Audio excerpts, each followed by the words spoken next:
Back to you now on your Friday. And new this morning, a Pentagon-led study points to increasing cancer threats for military pilots. Get this, nearly 900,000 service members were closely studied for 25 years. And overall, military pilots had a 24% higher risk of getting all types of cancer. For ground crews, the threat was 3% higher. Retired Air Force fighter pilot John J.V. Venable knows this all too well. He was diagnosed with thyroid cancer himself back in the 90s. He joins us now. Sir, thanks for waking up with us on your Friday. Appreciate it. Pleasure to be with you, Mark. Before we delve into these numbers, which, by the way, are staggering, just how are you? How's your health now all these years later? Life couldn't be much better. I'm retired from the Air Force, working at the Heritage Foundation in downtown Washington, D.C., and life is good. That makes me so happy for you, and thank you for your service, by the way. Also, I wanted to touch on this. The study didn't try to identify the cause of the cancers, but the numbers, as I said, were staggering. For aircrew members, it's an 87% higher rate of melanoma, 39% higher rate of thyroid cancer, which is what you were diagnosed with. Male aircrews, a 16% higher rate of prostate cancer. After going through what you've been through, do you read this study and say it's obviously because of exposure to fuel, toxins, sun? I mean, how do you read that?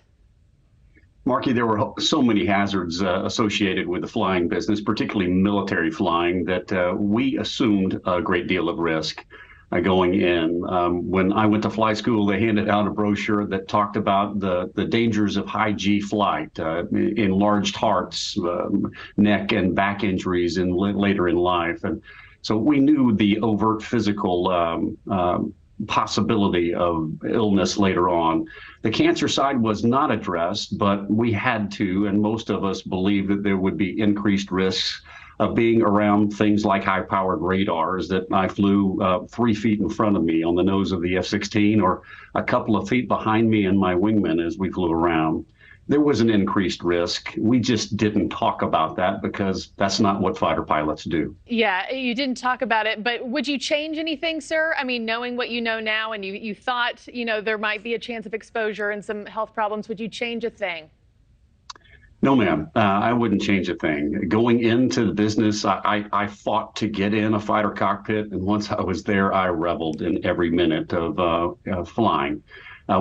We listened at times to people talk about the proximity to the sun, the smaller amount of atmosphere that was between us and the sun, and how there was a potentially higher risk of cancer, particularly around the unexposed areas or the exposed areas of your face around the mask. Sure. But those things were just assumed risks when we went in. And flying that dynamic platform for as long as I got to, it was a great gift for me, and I don't regret a single minute of it. Yeah, well, JV, thank you so much for stopping by, and I know that we were in good hands while you were inside that cockpit. Thank you, sir, for your service. Thank you, Mark.